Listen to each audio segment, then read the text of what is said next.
রমজান মাসে কন্যার বাড়ি থেকে ছেলের বাড়িতে ইফতার না পাঠালে শ্বশুর শাশুড়ি গালমন্দ করে, এমন অবস্থায় কি করা উচিত? কন্যার বাড়িতে কি ইফতার পাঠানো উচিত? আপনার কাছে জানতে চাই।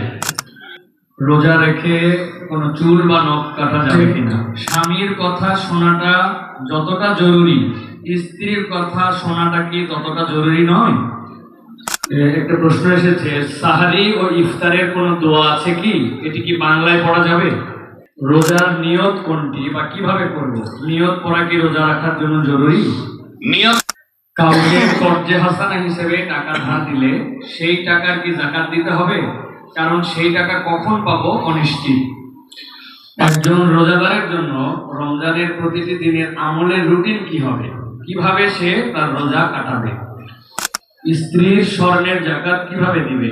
স্বামী নাকি স্ত্রী দিবে? স্ত্রীর যদি আয় রোজগার না থাকে কিন্তু স্বর্ণ আছে, তাহলে তার যাকাত কিভাবে আদায় করবে? ভাইরা আমার, রমাদানে কখন দোয়া করলে দোয়া কবুল হয়?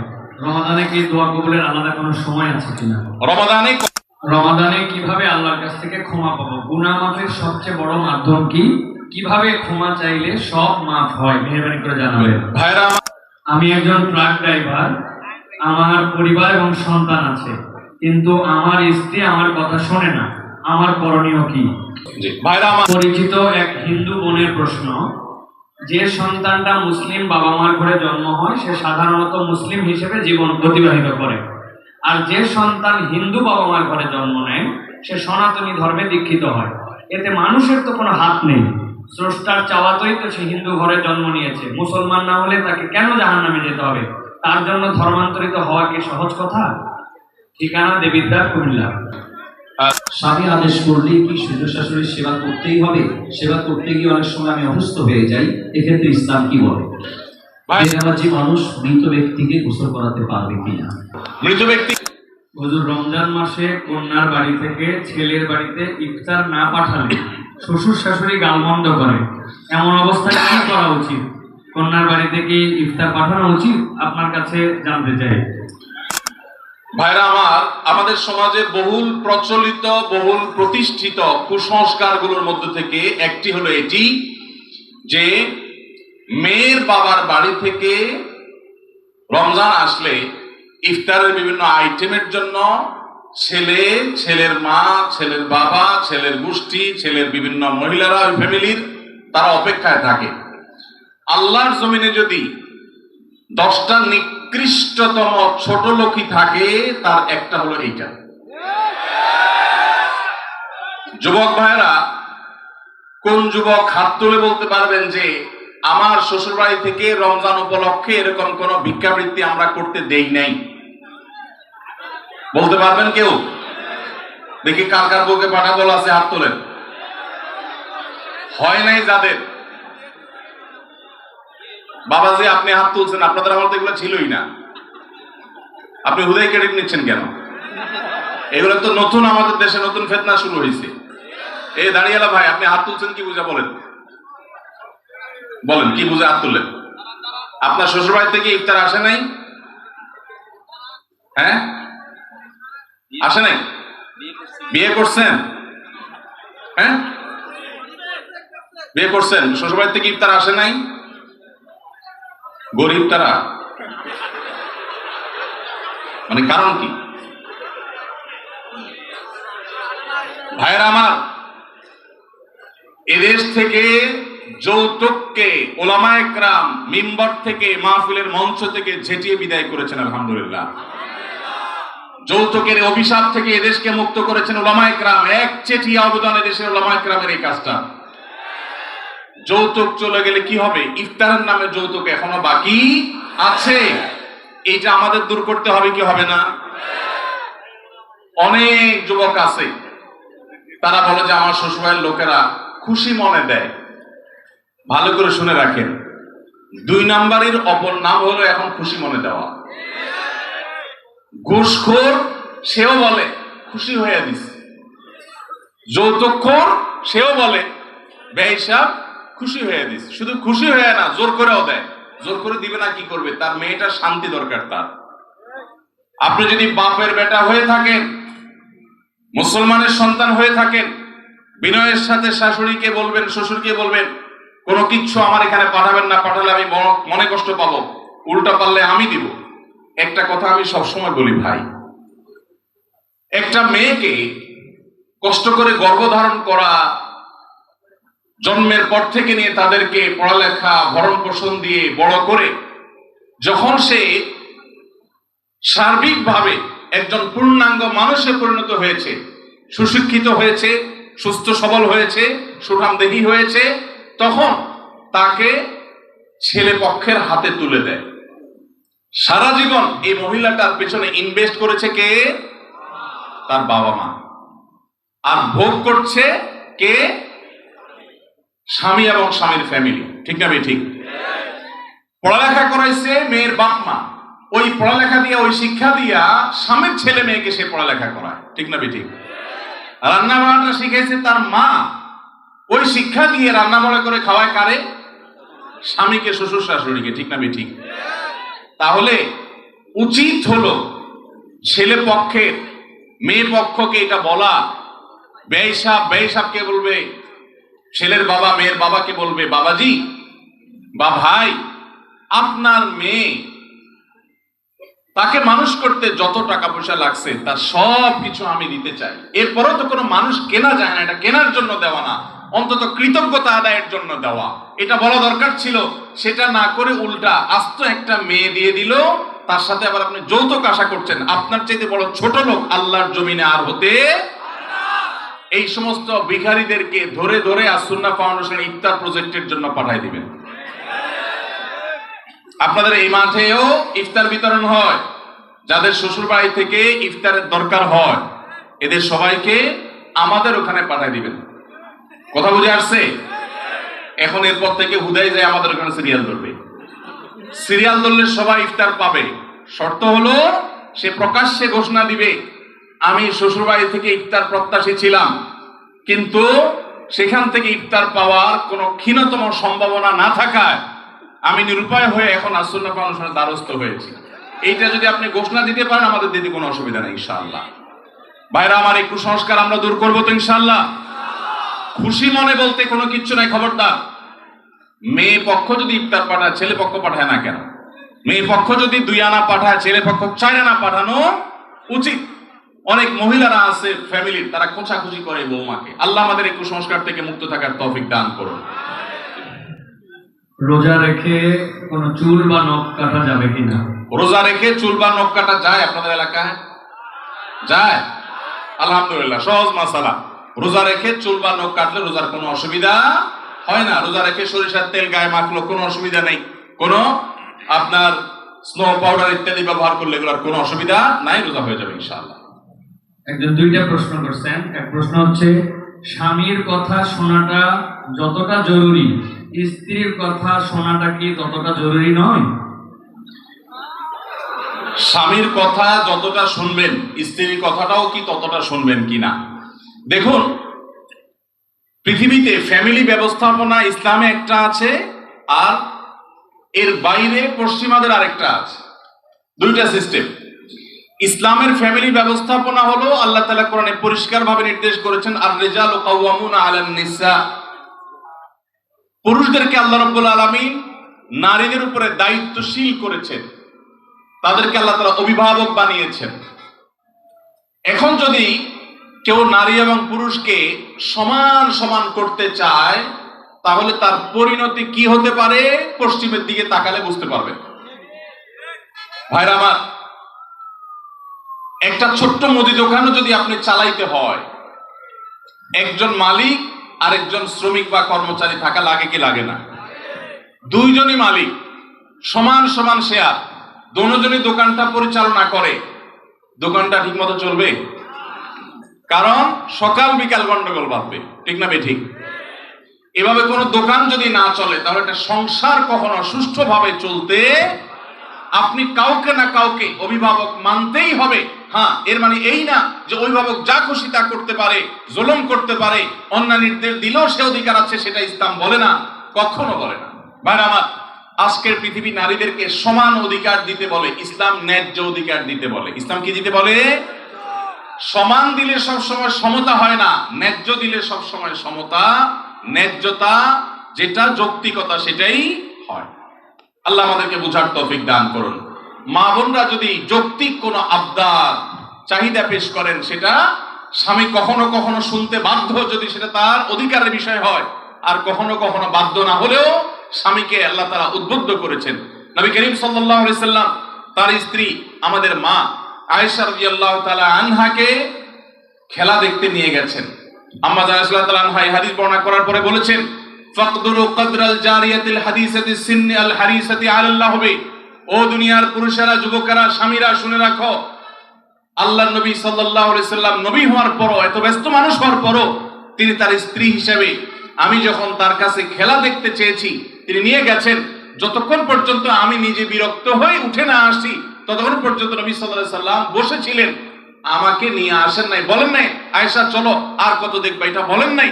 অতএব তোমরা তোমাদের কম বয়স্ক যে সমস্ত স্ত্রীগণ আছেন তাদের বিনোদনের প্রতি, আনন্দের প্রতি তোমরা খেয়াল রাখবে, এটা আমাদের আয়েশা বলেছেন।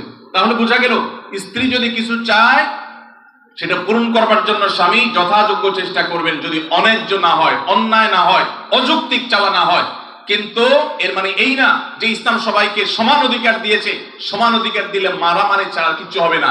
পশ্চিমে যান, কোনো সংসার বলতে কিচ্ছু নাই। গত সপ্তাহের কথা, নিউজিল্যান্ডের একটা শহরে অকল্যান্ডে আমাদের এক প্রবাসী বাংলাদেশি ভাই বুয়েটিয়ান, ওনার বাসায় উনি নিয়ে গেলেন ফজর নামাজ পড়ে, মসজিদ থেকে পাশে ওনার বাসা। তো ওনার বাসায় গিয়ে আমি একটু আশপাশে কিছু গাছ টাছ দেখলাম, দেখে বের হচ্ছি। উনি আমাকে দুটা জিনিস দেখালেন। এক হলো বললেন যে ভাই আপনি যে সবজি চাষ করেন ঢাকায়, ওই ভিডিও দেখার পর আমার ওয়াইফের চাপে আমি এই যে লাউ গাছ লাগাইছি, সেই লাউ গায়ে অনেক লাউ ধরছে। চিন্তা করলাম আমরা কাজ করছি এখানে 11,500 কিলোমিটার দূরে মামুল হয়েছে, আলহামদুলিল্লাহ 11,500 কিলোমিটার দূরে। তো তার একজন প্রতিবেশী বৃদ্ধ, বয়স 65 থেকে 70 হবে, এই ভদ্রলোকের সাথে আমার পরিচয় করায় বললেন যে আমার নেইবর, আমার প্রতিবেশী। তো আমি বললাম যে তার বাসা যে শুনশান নীরব, ব্যাপার কি? তো বললো যে তার বাসায় কেউ নাই, তার কোনো ফ্যামিলির সদস্য নাই, 20 বছর সে এই বাসাতে আছে, কোনো সদস্য নাই, বয়স 65 থেকে 70।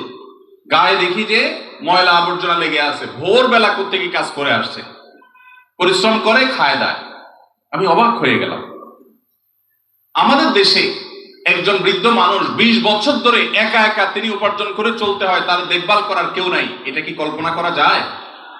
আপনি যদি ট্রাভেল করেন সারা দুনিয়াতে দেখবেন বৃদ্ধ বৃদ্ধ মহিলা 60, 65, 70, 80 বছর একা একা ট্রাভেল করছে, কেউ তাদের সাথে নাই। ইসলাম যে পরিবার ব্যবস্থাপনা রেখেছে এটার উপরে পোদ্দারি করতে গিয়ে গোটা পৃথিবীর বেশিরভাগ দেশগুলো নিঃস্ব হয়ে গেছে। অতএব আমরা যারা আল্লাহর বিধানের সাথে পাল্লা দিতে যাব তাদের গোল্লা যাওয়া ছাড়া কোনো উপায় থাকবে না। মেয়েদেরকে ইসলাম সমান অধিকার দিতে বলে না, কোন কোন ক্ষেত্রে ছেলেদের চাইতে বেশিও দিতে বলে, আবার কোন কোন ক্ষেত্রে কমও দিতে বলে, যেখানে যতটুকু প্রয়োজন ততটুকু। অতএব শেয়ানে শেয়ানে সমানে সমানে যদি লড়তে চান তো ওদের যে অবস্থা হয়েছে, সংসার ভেঙে গেছে, পরিবার ব্যবস্থা ভেঙে গেছে, সে অবস্থা আমাদের হবে। আমি ওই ভাইকে জিজ্ঞেস করলাম এই লোকটা ফ্যামিলি ছাড়া কেন থাকে, কারণ কি একা থাকতে ভালো লাগে? তখন তিনি আমাকে বললেন ভাই সাধে থাকে না, এই জন্য ফ্যামিলি ছাড়া থাকে যে বইয়ের সাথে তো 2 দিনে বেশি 3 দিন বনবে না। নিয়ম হলো, আইন হলো, বেশিরভাগ উন্নত দেশগুলোর আইন একই রকম। 3 বছর যদি বিবাহ লাস্টিং করে, বিচ্ছেদ হলে স্বামীর যা উপার্জন আছে তার অর্ধেক স্ত্রী, স্ত্রীর যা উপার্জন আছে তার অর্ধেক স্বামী পেয়ে যাবে। এই আইনের কারণে মানুষ বিবাহ করতে চায় না, অবৈধ সম্পর্ক দিয়ে সে কাজ সারে, যার কারণে সন্তান হয় না, জেনারেশনের মধ্যে গ্যাপ তৈরি হয়ে যাচ্ছে। আল্লাহ তাআলা আমাদেরকে ইসলামের মতো সুমহান জীবন বিধান দিয়েছেন, এর চেয়ে যৌক্তিক, এর চেয়ে সুন্দর, এর চেয়ে সুখ, এর চেয়ে দাম্পত্য শান্তি আর কোন সমাজে কল্পনা করা যায় না। আল্লাহ তাআলার শুকর সেজন্য। একটা প্রশ্ন এসেছে, সাহারি ও ইফতারের কোনো দোয়া আছে কি? এটি কি বাংলায় পড়া যাবে? ইফতারের আমরা দোয়ার কথা জানি ভাই, ইফতারের একটা কমন দোয়ার কথা আমরা জানি, আরেকটা দোয়া আছে আনকমন যেটা আমরা জানি না। দুইটা দোয়া আমি বলছি। 1 নম্বর হলো ইফতারের দোয়া যেটা কমন আমরা জানি, সেটা হলো আল্লাহুম্মা লাকা সুমতু ওয়া আলা রিজকিকা আফতারতু। এর অর্থ হলো হে আল্লাহ, আপনার জন্য আমি সিয়াম সাধনা করেছি, রোজা রেখেছি, আর আপনার উদ্দেশ্যেই আমি ইফতার করেছি, অর্থাৎ আপনার নির্দেশের পালনার্থে আমি ইফতার করেছি। এই যে আল্লাহুম্মা লাকা সুমতু ওয়া আলা রিজকিকা আফতারতু, এটা ইফতারের একটা দোয়া। আরেকটা দোয়া হলো যাহাবা যামা ওয়াবতাল্লাতিল উরুক ওয়া সাবাতাল আজরু ইনশাআল্লাহ। অনেকে এটা জানেন মাশাআল্লাহ।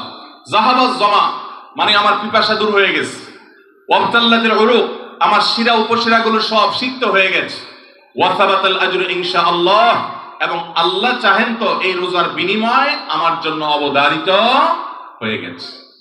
এই যে দোয়া ইফতারের, এটা কি ইফতারের আগে করবেন না মাঝখানে করবেন না শেষে করবেন? কি বলেন, ইফতারের আগে না শেষে? যারা যারা আগের পক্ষে তারা হাত তোলেন। মাশাআল্লাহ, বহু লোক। ভাইরা আমার, এই দোয়া ইফতারের পরে করবেন, আগে না। অনেকেই এই ভুলটা জানেন, অনেকে মনে করেন যে আগেই করতে হয়, আগে না। ইফতারের দোয়া কখন করবেন? ইফতারের শব্দের অর্থের দিকে খেয়াল করলে তো দেখতে পারেন পিপাসা দূর হয়ে গেছে, শিরা উপশিরা সিক্ত হয়ে গেছে, এটা কি ইফতারের আগে হয় না পরে হয়? তাহলে আল্লাহুম্মা লাকা সুমতু ওয়া আলা রিজকিকা আফতারতু, আল্লাহ তোমার জন্য রোজা রাখলাম, তোমার রিজিক দিয়ে ইফতার করলাম, এটা কি আগে না পরে? পরে। অতএব এটা ইফতারের পরে। তাহলে ইফতারের শুরুতে কি পড়বেন? বিসমিল্লাহ। বিসমিল্লাহ বলে যে কোনো খাবার খান, ইফতারও খাবেন। ইফতার খেয়ে ফেলছেন, 2-4 লোকমা খেয়েছেন, একটু পানি খেজুর খেয়েছেন, তারপরে দোয়া পড়তে পারেন। আর চাইলে একদম শেষ করেও পড়তে পারেন। আর এটা নিজের ভাষা পড়লেও হয়ে যাবে, কিন্তু সুন্নাত হবে, বেশি উত্তম হবে নবীজির ভাষায় পড়তে পারলে, সরাসরি আরবি টেক্সটটা পড়তে পারলে। আল্লাহ আমাদেরকে তৌফিক দান করুন। রোজার নিয়ত কোনটি বা কিভাবে করব? নিয়ত করা কি রোজা রাখার জন্য জরুরি? নিয়ত তো সমস্ত ইবাদতের জন্য জরুরি, কিন্তু নিয়ত করা জরুরি, নিয়ত বলা জরুরি না। নিয়ত করা এক জিনিস আর নিয়ত বলা আরেক জিনিস। মুখে নিয়ত বলে আর অন্তরে নিয়ত করে, অন্তরে নিয়ত করে আর মুখে নিয়ত বলে। ইবাদতের মধ্যে নিয়ত করা ফরজ। রোজার জন্য নিয়ত ফরজ, নামাজের জন্য নিয়ত ফরজ, কিন্তু নিয়ত বলাটা ফরজ বা সুন্নাত কোনোটাই না। আমরা যে রোজার নিয়ত শুনছি, নাওয়াইতু আন আসুমা গাদান, আছে না? বিভিন্ন আপনার ক্যালেন্ডারেও লেখা থাকে, ভিত্তিহীন। নবী করিম সাল্লাল্লাহু আলাইহি সাল্লামের কোন জয়ীফ জাল হাদিসেও এরকম রোজার কোন নিয়তের কথা কোথাও বর্ণিত হয় নাই। ইসলামের নামে নকল আমল করলে সওয়াব হবে না গুনাহ হবে? খবরদার। এই জন্য আমরা মেহরবানি করে, আমি কি জন্য ভোর রাতে উঠছি? সারি খেতে উঠছি। সারি খেতে উঠছি মানে কালকে রোজা রাখবো, এটাই তো আমার নিয়ত। মনের ইচ্ছা আছে, ইন্টেনশন আছে, এটাই নিয়ত। মুখে আলাদা নিয়তের উচ্চারণ দরকার নাই। কাউকে কর্জে হাসানা হিসেবে টাকা ধার দিলে সেই টাকার কি যাকাত দিতে হবে? কারণ সেই টাকা কখন পাবো অনিশ্চিত। ভাইরা আমার, অনেক দরকারি একটা প্রশ্ন। আপনি কাউকে লোন দিয়েছেন, হাওলাত দিয়েছেন, কবে দিবে জানেন না, যাকাত দিতে হবে কি হবে না? উত্তর হলো, কোন টাকাই যাকাত মুক্ত থাকবে না যদি সেটা নেসাবকে স্পর্শ করে। এখন ধরুন আপনি আমাকে 1 লাখ টাকা লোন দিয়েছেন, 1 লাখ টাকা কি নেসাব টাচ করে না করে না? করে। 85 গ্রাম রূপা কেনার মতো টাকা থাকলেই নেসাব হয়ে যায়। তো 1 লাখ টাকায় 85 গ্রামের বেশি রূপা কিনা যায়। অতএব এটা নেসাব। নেসাবের মধ্যে যেহেতু আছে, অতএব এই 1 লাখের যাকাত কাউকে না কাউকে দিতে হবে। এখন টাকাটা আমি লোন নিয়েছি আর উনি আমাকে লোন দিয়েছেন। এখন যদি বলেন যে আমার যাকাত দিতে হবে, তো আমি তো টাকার মালিকই না, টাকা তো ওনার। এই জন্য যিনি লোন দিবেন যাকাত তিনি দিবেন। এখন একটা প্রশ্ন হয়, ভাই এটা কোনো কথা হলো? বেচারা টাকা লোন দিছে, হাওলাত দিছে সওয়াবের আশা, আবার তার যাকাতও তার দেওয়া লাগবে, কেমন কথা? উত্তর হলো, ইমানদার লোন দিলে সওয়াব আছে না নাই? কিরকম সওয়াব ধারণা আছে? কে বলতে পারে লোনের সওয়াব কি? কি সওয়াব বলেন তো? মাশাআল্লাহ মাশাআল্লাহ। এলাকায় মানুষ দেখা যায় বেশ কোরআনের ইলম রাখেন। কোন কোন ক্ষেত্রে লোন বা হাওলাত দিলে, দান করলে যে পরিমাণ সওয়াব হয় তার চাইতে বেশি সওয়াব হয়। এখন একটা প্রশ্ন ওঠে, এটা আবার কেন? দান করে দেওয়া মানে তো একসাথে দিয়ে দেওয়া, লোন দেওয়া মানে তো দিলাম আবার নেওয়ার জন্য, তো সওয়াব আবার বেশি কিভাবে হয়? সেটার ব্যাখ্যা হলো, ধরেন ওনাকে আমি 10 টাকা দান করলাম, ওনার দান দরকার, কিন্তু ওনার দানটা কেন দরকার? উনি এই 10 টাকা দিয়ে একটা কলা খাবে, যেটা আসলে তার এমন কোনো আহামরি প্রয়োজন নাই, এটা না খাইলেও তার চলে, পেট ভরা আছে। একটা কলা খাইতে মন চাইছে, টাকা নাই, আমি 10 টাকা তার সাদাকা করলাম, দান করলাম। এই দানের চাইতে ওনার দরকার হলো লোন, এমন লোন যে লোন দিয়া তার জীবন রক্ষা হবে, কঠিন কোনো কাজ হবে, এখানে এই দানের চাইতে এই লোন দিলে সেটা সওয়াব আল্লাহর কাছে বেশি হবে। আরো বিভিন্ন ব্যাখ্যা হাদিসের আছে। এই জন্য ভাইরা, লোন যে দিবে সে তো সওয়াব পাবে, বিধায় যাকাত দেওয়ার কারণে তার যে টাকা কমতেছে এতে তার হারাবার কিচ্ছু নাই, এজন্য তাকেই যাকাত দিয়ে যেতে হবে। এখন কথা হলো পাওয়ার সম্ভাবনা নাই। যদি এমন হয় যে পাওয়ার সম্ভাবনা, তাহলে যাকাত আপনাকে এখন দিতে হবে না, একসাথে পাইলে যে ক বছরে যাকাত দেন না সেগুলো দিতে হবে। আর যদি কখনো না পান তাহলে না দিলে কোনো গুনাহ হবে না। একজন রোজাদারের জন্য রমজানের প্রতিটি দিনের আমলের রুটিন কি হবে, কিভাবে সে তার রোজা কাটাবে? মাশাআল্লাহ, আমাদের একটা নতুন বই বের হয়েছে এবার, সেটা হলো মাহে রমাদানের 27 আমল। এই যে বইটা একটা হাতের সামনেও আছে, মাশাআল্লাহ। এটা মূলত আমাদের একটা বক্তব্যের নির্যাস। এর আগে সোনাইমণিতে একটা বক্তব্যে আমরা মাহে রমজানের উপরে একটা গবেষণা করে 27টা আমল কোরআনের আলোকে বের করেছি, সেটা উপস্থাপন করেছি, পরে এটাকে বই আকারে আনা হয়েছে। এখানে রমজানে আপনি কি কি করবেন তার সবগুলোর তালিকা দেওয়া আছে। অতএব এটার আলোকে আপনি আমল করতে পারেন, চাইলে ভিডিও বক্তব্যটা শুনে নিতে পারেন। একবারে সকাল থেকে রাত পর্যন্ত একটা সুনির্দিষ্ট রুটিনের মধ্য দিয়ে কাটাবেন। আর কিচ্ছু করতে পারেন না পারেন, শুধু একটা কথা বলে যাই, রমজান মাসে ফরজ রোজা রেখে অন্তত কোনো প্রকার হারাম কাজ, গুনাহের কাজ করবেন না। বাস এটুকু যদি করতে পারেন ইনশাআল্লাহ আপনার রমজান সাকসেস। চেষ্টা করা যাবে না ইনশাআল্লাহ? একটা কাজ যদি করতে পারেন আপনার রমজান ইনশাআল্লাহ সফল। সেটা হলো ফরজ রোজা রাখলেন, 5 ওয়াক্ত নামাজ তো ফরজ পড়বেনই, ফরজ কাজগুলো করলেন আর গুনাহ থেকে বেঁচে থাকলেন। কোনো হারাম কাজ করলেন না, ঝগড়াঝাটি করলেন না, মিথ্যা বললেন না, চগলখড়ি করলেন না, গীবত করলেন না, কাউকে ঠকাইলেন না, 2 নম্বর কাজ করলেন না। এই গুনাহমুক্ত যদি রমজান কাটাইতে পারেন আপনার রমজান সাধনা সার্থক ইনশাআল্লাহ। আল্লাহ তৌফিক দান। স্ত্রীর স্বর্ণের যাকাত কিভাবে দিবে? স্বামী নাকি স্ত্রী দিবে? স্ত্রীর যদি আয় রোজগার না থাকে কিন্তু স্বর্ণ আছে, তাহলে তার যাকাত কিভাবে আদায় করবে? ভাই আমার, স্ত্রীর স্বর্ণের যাকাত কে দিবে? স্ত্রীর স্বর্ণের যাকাত দিবেন যিনি স্বর্ণের মালিক। এখন প্রশ্ন হলো স্ত্রীর স্বর্ণের মালিক কে? কে বলে স্ত্রী? আপনি দিয়ে দিচ্ছেন একসাথে? ঠিক আছে, এদিকে একবার বলছেন স্বামী, আমার ভাই মুফতি মোহাম্মদ আলী ভাই বলছেন স্ত্রী। ভাই উনি মুফতি মানুষ বলে ফেলছে, আমি কেমনে ওনারে ভুল বলি?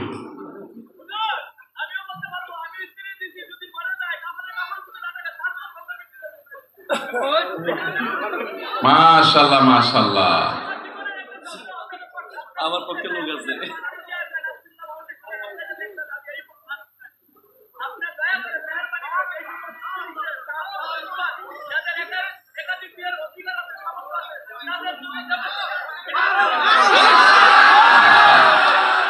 যুবক পোলাপান একটাই পায় না, আপনি কোন একাধিক?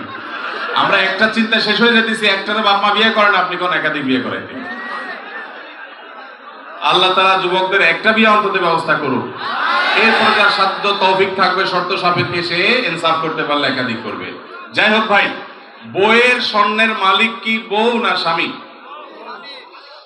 এটা নির্ভর করে যে স্বামী আসলে তাকে দিলে কিভাবে দিয়েছে। ধরুন এটা স্বামী দিছে বা বাপের বাড়ি থেকে পাইছেন, স্ত্রীকে যদি দিয়ে দেন তাহলে তার মালিক স্ত্রী এবং সেটা যাকাত তাকে দিতে হবে। আর যদি স্ত্রীকে না দিয়ে দেন, ব্যবহার করতে দেন, যে ঠিক আছে আপনাকে ব্যবহারের জন্য দিলাম, তাহলে সেক্ষেত্রে মালিক হবে স্বামী। এটা ক্লিয়ার করতে হবে। এখন মুশকিল হলো স্বামী স্ত্রী যদি এগুলো নিয়ে আলাপ উঠায়, আমাদের দেশে আমরা এত ভালো, মানে অতি ভালো যেটাকে বলে, বউ যদি এখন যায় ঘরে যদি জিজ্ঞেস করেন স্বামীরে, আর বউরে জিজ্ঞেস করেন যদি যায়, আচ্ছা বলো তো দেখি তোমার এই স্বর্ণগুলো আসলে মালিকটাকে, সাথে সাথে সে বলবে ব্যাপার কি, তোমার মাথায় এই চিন্তা কেন আসলো, কাহিনী কি, তুমি কি ডানে বামে কোনো চিন্তা ভাবনা করছো, কি ব্যাপার? আমরা কত সরল সহজ চিন্তা করেন। একটা সম্পদের মালিকানা ক্লিয়ার হওয়া লাগবে কি লাগবে না? স্ত্রীকে যদি জিজ্ঞাসা করেন, আচ্ছা তোমার যে স্বর্ণগুলো আছে এগুলো আসলে মালিক কি তুমি না আমি, কে? অবশ্য আজকাল মেয়েরা এগুলো বলবে না, বেশিরভাগ মেয়েরা বলবে বলো কি, তোমার সন্দেহ হয় আমি যে ব্যাপারে কোনো সন্দেহ আছে? যদি স্ত্রী মালিক হয় তাহলে স্বর্ণের যাকাত স্ত্রীকে দিতে হবে। আর যদি আপনি স্ত্রীকে ব্যবহার করতে দেন, বলেন যে তুমি ব্যবহার করো, আমি চাইলে যে কোনো সব বিক্রি করে ফেলবো, তাহলে সেক্ষেত্রে আপনাকে যাকাত দিতে হবে। এখন মুশকিল হলো বেশিরভাগ ক্ষেত্রে এই সমস্ত ইস্যুতে আমরা চিটারি করি অনেকে। কিভাবে? স্ত্রীকে দিছে, তার ধান্দা আছে বিদেশে যাওয়া লাগলে ভিসা পেয়ে গেলে বিক্রি করে দিবে, ওইটা বললে তো বউ খেপে যাবে, এই জন্য ডাইরেক্ট কিছু বলে না, বাম পটে দিয়ে উদয় মিশা কথা বলে তারা খুশি করে, আবার যখন দরকার হয় তখন যা বিক্রি করে ফেলে, আছে না নাই? তো এই 2 নাম্বারই করা চলবে না, ক্রিস্টাল ক্লিয়ার হতে হবে। আরবিতে একটা প্রবাদ আছে, তাআমালু কালা জানিব ওয়া তাআশারু কালা কারিব। আর্থিক লেনদেন হবে অচেনা মানুষের মতো, আর সাধারণ আচার আচরণ হবে সবার সাথে চেনা মানুষের মতো। এই জন্য ক্লিয়ার করবেন। এখন প্রশ্ন হলো, স্ত্রী যদি স্বর্ণ মালিক হয় উনি কোত্থেকে যাকাত দিবেন? তার তো উপার্জন নাই। উত্তর হলো, তিনি প্রয়োজনে স্বামীর থেকে নিয়ে দিবেন, স্বামীকে রিকোয়েস্ট করে বলবেন তুমি আমারটা আদায় করো, যে কোনো ভাবে করবেন, বা স্বর্ণের কোনো একটা অংশ সেল করবেন, কোনো না কোনো ভাবে তাকে যাকাত আদায় করতে হবে। স্বর্ণের মালিক মানে তিনি ধনী, অতএব প্রয়োজনে স্বর্ণ কিছু অংশ বিক্রি করে হলেও তাকে যাকাত দিতে হবে। তবে স্বামী যদি আদায় করে যাকাত আদায় হয়ে যাবে, স্ত্রী যদি সেটা জানে যে উনি আদায় করছেন। রমাদানে কখন দোয়া করলে দোয়া কবুল হয়? রমাদানে কি দোয়া কবুলের আলাদা কোনো সময় আছে কিনা? রমাদানে কখন দোয়া করলে দোয়া কবুল হয় ভাইরা? নবী সাল্লাল্লাহু আলাইহি সাল্লাম বলেছেন, সালাতুন লা তুরাদ্দু দাওয়াতুহুম, 3 ব্যক্তির দোয়া ফেরত দেওয়া হয় না। এর ভিতরে এক ব্যক্তি হলেন ওই ব্যক্তি যেই ব্যক্তিকে আল্লাহ তাআলা রোজা রাখার তৌফিক দিয়েছেন। as-সাইমু হাত্তা ইফতির, ইফতার রাখ পর্যন্ত রোজাদারের দোয়া কবুল হয়। কিন্তু স্পেশালি ইফতারের আগের টাইমটা দোয়া কবুল হয়, যে টাইমে আমরা ছোলা মুড়ি মিশানোতে ব্যস্ত থাকি, ওই টাইমটাতে দোয়া কবুল হয়। এই জন্য ছোলা মুড়ি যা মেশানো দরকার আগে মিশায়া সূর্য ডুবার আগে 10-15টা মিনিট মনোযোগ দিয়ে দোয়া করবেন ইনশাআল্লাহ। রমাদানে কিভাবে আল্লাহর কাছ থেকে ক্ষমা পাবো? গুনাহ মাফের সবচেয়ে বড় মাধ্যম কি?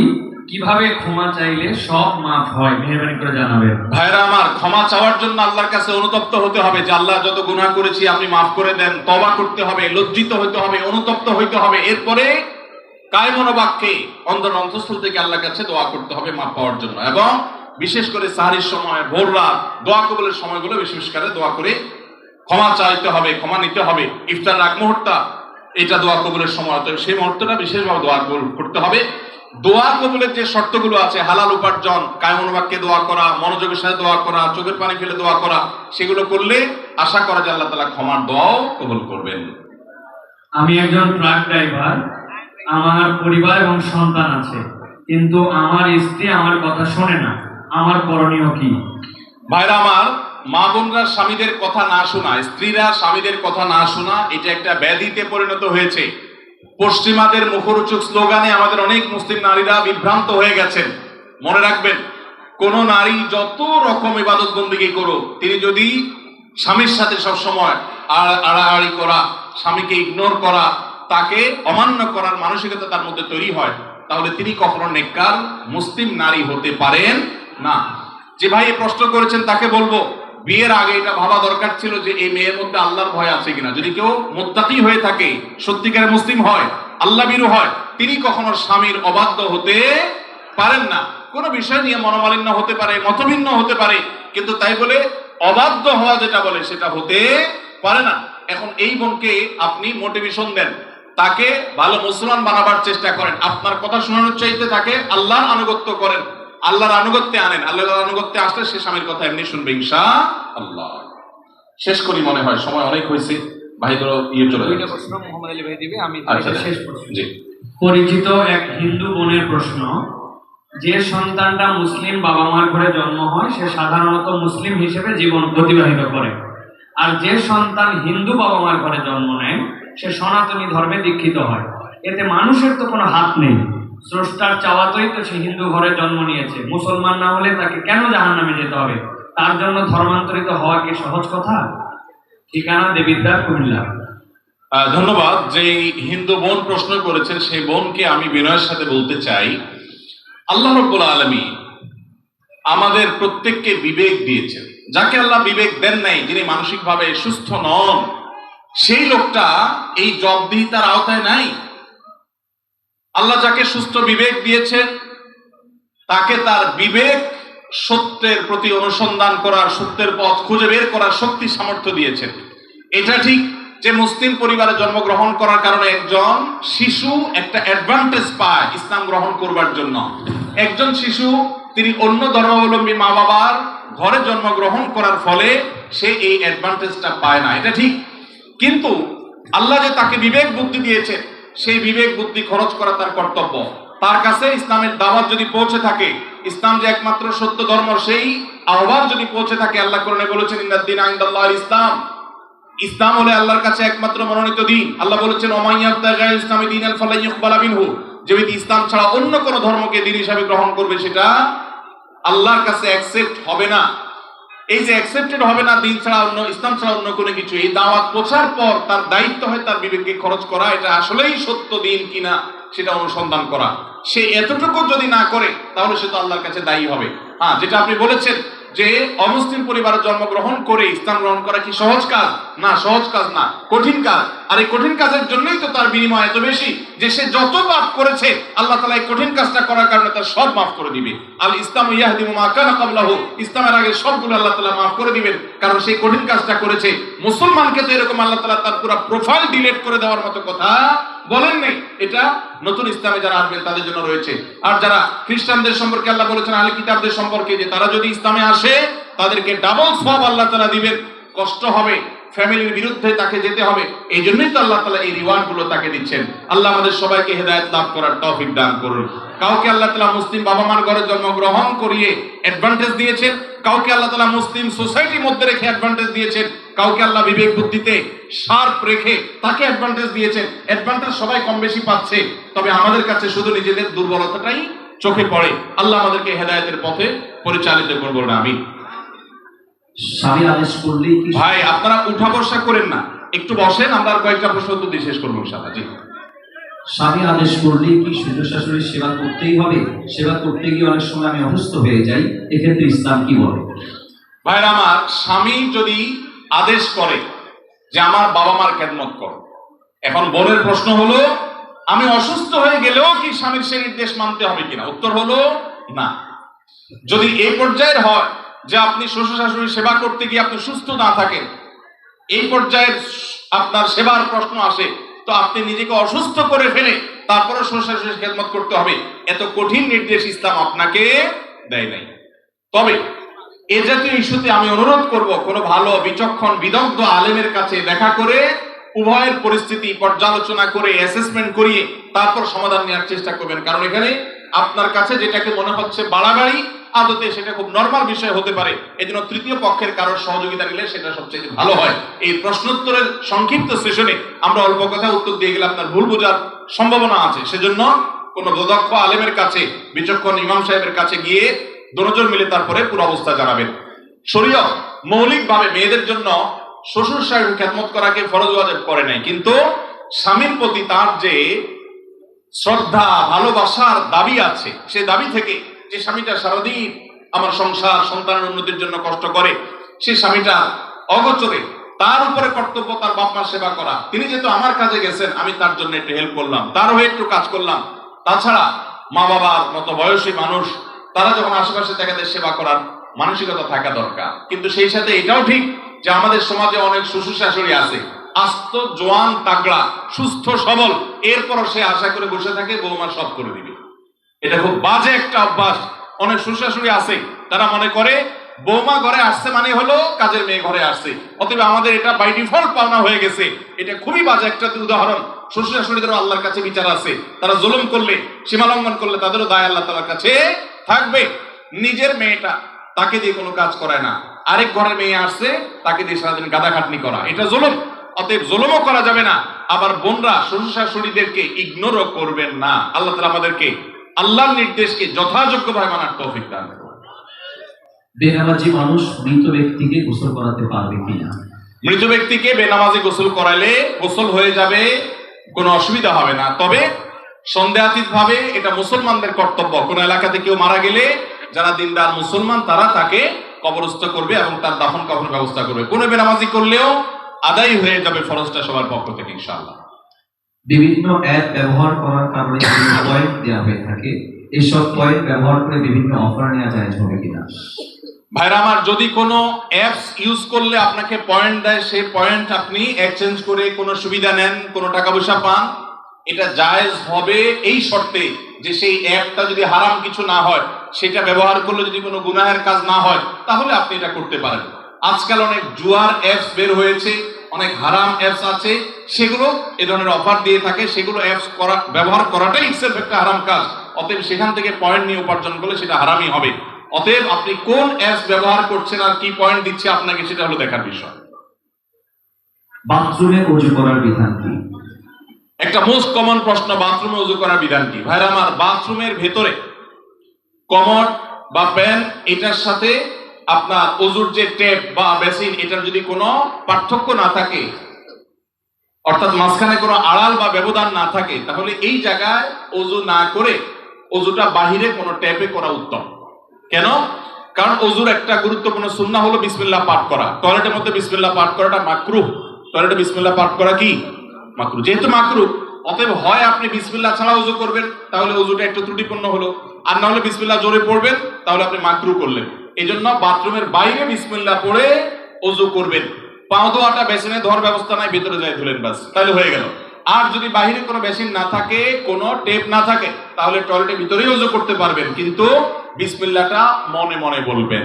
আর যদি নিজের বাসা হয়, তাহলে সেক্ষেত্রে মাঝখানে পার্টিশন দিয়ে দিলেন কমোড এবং ওযুর, অথবা আজকাল প্লাস্টিকের পর্দা পাওয়া যায়, সেগুলো দিয়ে দিলেন, তাহলে ইনশাআল্লাহ আপনার সেখানে বিসমিল্লাহ বলতে কোনো অসুবিধা নাই।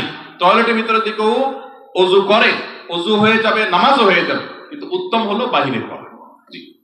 কাউকে যদি কালো জাদু করা হয়, ব্ল্যাক ম্যাজিক করা হয়, তাহলে আমরা বুঝতে পারবো কিভাবে? এবং এই কালো জাদু থেকে বাঁচার উপায় কি? কোনো আলেমের কাছে যেতে হবে নাকি নিজের জাদু করলেই চলবে? ভাইরা আমার, কাকে কালো জাদু করা হয়েছে, কাকে করা হয়নি, এটা বোঝাটা খুবই সিম্পল এবং খুবই সহজ একটা ব্যাপার। বিশেষ করে কিছু আলামত আছে, যে আলামতগুলো খুব সহজেই দেখে বোঝা যায় এই লোকটা ব্ল্যাক ম্যাজিকের রোগী বা জাদুর রোগী। আপনারা জানেন যে আমাদের সমাজের এক শ্রেণীর মানুষ এই কালো জাদুতে বিশ্বাস করে না। যদি কেউ কোরআনের জীবন্ত মুজিজা আর অলৌকিকত্ব দেখতে চায়, তাহলে সে কালো জাদু গ্রস্ত রোগীর মধ্যে কোরআনের আয়াত দিয়ে যে ট্রিটমেন্ট করা হয়, এটা দেখে সে আল্লাহর কুদরত দেখতে পাবে, কোরআনের মিরাকল দেখতে পারে।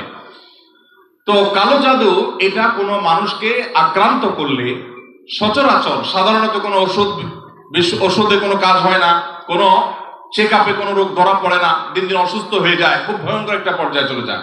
একটি বর্ণনা আছে, কালো জাদু এটা মানুষকে কবর পর্যন্ত আর ওঁটকে পাতিল পর্যন্ত নিয়ে যায়, তার মানে শেষ করে ফেলে দেয়, নানা রকমের ক্ষতিগ্রস্ত মানুষকে করে। এবং আজকাল আপনারা দেখেছেন অনেকেই বিভিন্ন ফুটবল টিমের ভালো ভালো খেলোয়াড়দেরকে কালো জাদু করা হয়, এবং এগুলো নিয়ে ইন্টারন্যাশনাল মিডিয়াগুলোতে বেশ ফলাও করে আপনার নিউজ প্রকাশ করা হয়, এবং সমস্ত দুনিয়াতে মানুষের কাছে ওপেন সিক্রেট এখন যে বড় বড় খেলোয়াড়দেরকে ব্ল্যাক ম্যাজিক করা হয়, এবং সেটার যে প্রভাব হয় সেটাও মানুষের কাছে দিনের আলো মতো পরিষ্কার। তাহলে আমার বুঝতে অসুবিধা কোথায়? বরং কোরআন যেটার কথা বলেছে সেটা বাস্তবায়ন দেখতে পেরে আমার ঈমান আরো বেড়ে যাওয়ার কথা। কিছু মানুষ আছে যে কোনো রোগ ধরা পড়ে না, কিন্তু অসুস্থ হয়ে যাচ্ছেন, অস্বাভাবিক পর্যায়ে হয়ে যাচ্ছেন, এরকম বিষয়গুলো কালো জাদুর আক্রান্ত হওয়ার আশঙ্কা অনেক বেশি। ঠিক একইভাবে অনেকের অতিরিক্ত হাই আসে, সীমাতিরিক্ত হাই আসে।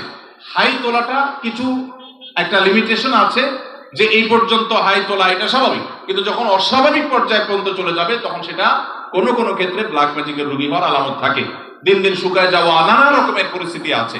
সবচেয়ে বড় পরীক্ষা করার উপায় হলো সূরা বাকারা সহ বিভিন্ন রুকিয়ার অ্যাপ চালু করে দিলে, ভিডিও চালু করে দিলে, তেলাওয়াত চালু করে দিলে, যদি এটা শোনার পরে অস্থির হয়, পেরেশান হয়, তাহলে এই লোকটার মধ্যে কালো জাদুর আশঙ্কা অনেক জোরালো, যে সে সহ্য করতে পারে না তেলাওয়াত। একজন সাধারণ মানুষ, মুসলমান সহ্য করে, কিন্তু সে তেলাওয়াত বন্ধ করতে পারে, আযান সহ্য করতে পারে না। এরকম বিষয়গুলো সাধারণত ব্ল্যাক ম্যাজিক কাউকে করা হয়েছে তার একটা আলামত হয়। সবচেয়ে ভালো হয় ভালো কোনো রাকির কাছে গেলে তারা এটাকে অ্যাসেসমেন্ট করতে পারে বিভিন্ন ভাবে, এবং ধরা পড়ে যে তার কালো জাদু হয়েছে কি হয় না। আজকাল এই আপনার রাকিদের নামে অনেক লোকজন আছে যারা কবিরাজি করে, উল্টাপাল্টা পদ্ধতি করে, ভালো মানুষও কালো জাদু রোগী বানায় দেয়। অনেকে আছে নাম, বাপের নাম বললে বলে দেয় যে জাদু করছে কি করছে না, এগুলো সবই বোগাস, এবং এগুলো কোনো সঠিক পদ্ধতি না। আমার পরিচিত একজন বলল যে আমার এক দাদা বহু আগে মারা গেছেন, তো এরকম এক কবিরাজের কাছে যা বললাম আমার দাদার নাম এটা, তার বাপের নাম এটা, দেখেন তো তার কোনো জাদুরাতে আছে কিনা। বলে হায় হায় রে, শেষ করে ফেলছে, তো আর বেশি দিন বাঁচবে না, অথচ উনি মরে শেষ। তো এরকম বর্ণামী ভাওতাবাজিও আছে। এই জন্য যারা কোরআন হাদিসের আলোকে রুকিয়া করে, ঝাড়ফুঁক করে, এরকম মানুষদের শরণাপন্ন হবেন। এই সমস্ত প্রশ্ন উত্তর দেওয়ার কারণে আমার কাছে সব ঝাড়ফুঁক নিতে আসে। আমি কোনো রাখি না ভাই, আমি নিজে অন্যদের কাছে ঝাড়ফুঁকের আমলটা নিতে হয়, অ্যাডভাইসটা নিতে হয়। ভাইরা আমার মনে হয় শেষ করা দরকার নাকি? আচ্ছা, চেষ্টা করেন। আমার শ্বশুর বাড়ির লোকজন আমার স্ত্রীকে জোর করে আমার কাছ থেকে আলাদা রাখে, অথচ আমার স্ত্রী আমার সাথেই থাকতে চায়, এক্ষেত্রে আমার করণীয় কি? আপনার ও প্রশ্ন, ঠিক আছে ভাই। অনেক কমবক্ত বাপ মা আছে, হতভাগা বাপ মা আছে, কপাল পোড়া। মেয়ে স্বামীর সংসার করতে চায় কিন্তু বাপ মা বাধা দেয়, আছে না নাই? মেয়েটা ভালো কিন্তু বাপ মা ফুসলায়, আরে আমার ভাতের অভাব পড়ছে না কিন্তু চলে আস। এর মতো কপাল পোড়া বাপ মা আর হতে পারে না। বাইরে আমার বেশিরভাগ সংসারে স্বামী স্ত্রীর মধ্যে অশান্তি সৃষ্টি করে তৃতীয় পক্ষ। কারা করে? তৃতীয় পক্ষ। আমি এই জন্য বলি, সাক্ষাৎ শয়তান যদি দেখতে চান, একবারে আপাদমস্তক শয়তান, তাহলে স্বামী স্ত্রীর মধ্যে অশান্তি সৃষ্টি করার জন্য যে ভূমিকায় অবতীর্ণ হবে এ হলো সাক্ষাৎ শয়তানের ভূমিকা অবতীর্ণ হয়েছে। কথা কি বুঝাতে পারছি? শয়তান সবচেয়ে খুশি হয় কোন কাজে জানা আছে আপনাদের? কোন কাজে সবচেয়ে বেশি শয়তান খুশি হয়? কোন সংসার ভেঙে দিলে, স্বামী স্ত্রীর মধ্যে বিচ্ছেদ হলে। আপনারা হাদিস শুনছেন, প্রসিদ্ধ হাদিস, শয়তান তার সিংহাসন পানির উপরে স্থাপন করে এবং শয়তান তার চেলাদেরকে ছেড়ে দেয়। চেলারা সারাদিন আকাম কুকাম করে সারাদিন অপকর্মের পরে ফিরে এসে তাদের দলনেতাকে বলে, আমি একজনকে খুন করিয়েছি, একজনকে দিয়ে আরেকজনকে দিয়ে একটা মিথ্যা বলিয়েছি, আরেকজনকে দিয়ে মাদকাসক্ত করিয়েছি, আরেকজনকে দিয়ে অমুক জেনা করিয়েছি। তখন শয়তান বলে, হ্যাঁ অবশ্যই কিছু না কিছু করেছ। কিন্তু যখন কোন শয়তান এসে বলে একজন স্বামী স্ত্রীর মধ্যে বিচ্ছেদ ঘটায় দিছি, তখন শয়তান বলে তুমি সবচেয়ে বড় কাজ করছো, সে সবচেয়ে বড় খুশি হয়। যে সমস্ত পুরুষেরা মহিলাদেরকে অথবা পুরুষদেরকে উস্কা, দেখবেন যে অনেক মহিলাকে যায় অনেকে বলে, ভাবি আপনার মতো মানুষের সাথে ভাই রাগ করে কেমনে? মানে আপনার মতো এত ভালো, এত ভদ্র, এত রূপবতী মানুষটার সাথে রাগ করে যে কেমনে? এত পাশান সে কিভাবে হয়? বুঝবেন যে এই লোক হলো সাক্ষাৎ ইবলিস। আবার একই কথা ওই পুরুষ লোকটাকে যদি বলে যে ভাই আপনি তো রাজপুত্র, মাশাআল্লাহ, আপনার কপালে রাজরানী আসলেও কম হবে ভাই, তাহলে তার উস্কায় দিচ্ছে। তার মানে সে মনে মনে চিন্তা করবে, তাহলে আমার বউ এটা আমার জন্য আসলে মানায় না, আমি তাহলে এত বেশি যোগ্য পুরুষ। তাহলে তার স্বামীর সাথে, তার স্ত্রীর সাথে তার দূরত্ব বাড়বে কি বাড়বে না? তাহলে এই যে পাম্পট্টিটা দিল, এই পাম্পট্টি দেওয়া লোকটা হলো সাক্ষাৎ ইবলিসের ভূমিকা অবতীর্ণ হয়েছে। অতএব খবরদার, স্বামী স্ত্রীর মধ্যকার অশান্তি সৃষ্টি করার জন্য কেউ তৃতীয় পক্ষের ভূমিকা রাখবেন না। এমনকি সেটা যদি বাপমাও যদি হয়, সে বাপমা আল্লাহর কাঠগড়ার আসামি হবেন। বহু ছেলেদের বাপ আছেন, ছেলেদের মা আছেন, শ্বশুর শাশুড়ি আছেন, বৌমার ব্যাপারে ছেলের কান ভারী করে দেয়, আছে না নেই? ছেলেরা থাকে বিদেশ, তার কানটা ঝালাফালা করে দেয়। এরা সবাই কিয়ামতের ময়দানে আল্লাহর কাছে আসামি হবে। খবরদার, এরকম কোন ষড়যন্ত্র করা যাবে না। সব চেষ্টা করতে হবে স্বামী স্ত্রীর মধ্যে মনোমালিন্য হলে সেটাকে আরো দূর করে দিতে হবে, সেটা আরো দূর করে দিতে হবে। আল্লাহ আমাদেরকে তৌফিক দান করুন। মসজিদের ইমাম সাহেবরা যারা আছেন, ফ্যামিলি কাউন্সিলিং করবেন। এলাকাতে কোথায় স্বামী স্ত্রীর সাথে মনোমালিন্য চলছে তাদের মধ্যে সালিসি করবেন, তৃতীয় পক্ষ হয়ে মিলাবার চেষ্টা করবেন, ভাঙার চেষ্টা করবেন না। আল্লাহ আমাদেরকে তৌফিক দান করুন। যে মা বাপ তার মেয়েকে ফুসলাচ্ছে স্বামী সংসার না করার জন্য, যৌক্তিক শরঈ কোনো কারণ ছাড়া যদি এটা করেন, তারা কবিরা গুনাহে লিপ্ত হোক। তারা মা বাপ সন্তানকে তারা আল্লাহর নির্দেশ থেকে বাহির তারা নিতে চাচ্ছে। ফ্যামিলি ব্যবস্থাপনা এবং দাম্পত্য জীবনের সুখ শান্তি ইসলামে খুবই গুরুত্বপূর্ণ বিষয়। আল্লাহ তাআলা আমাদেরকে বুঝার তৌফিক দান করুন।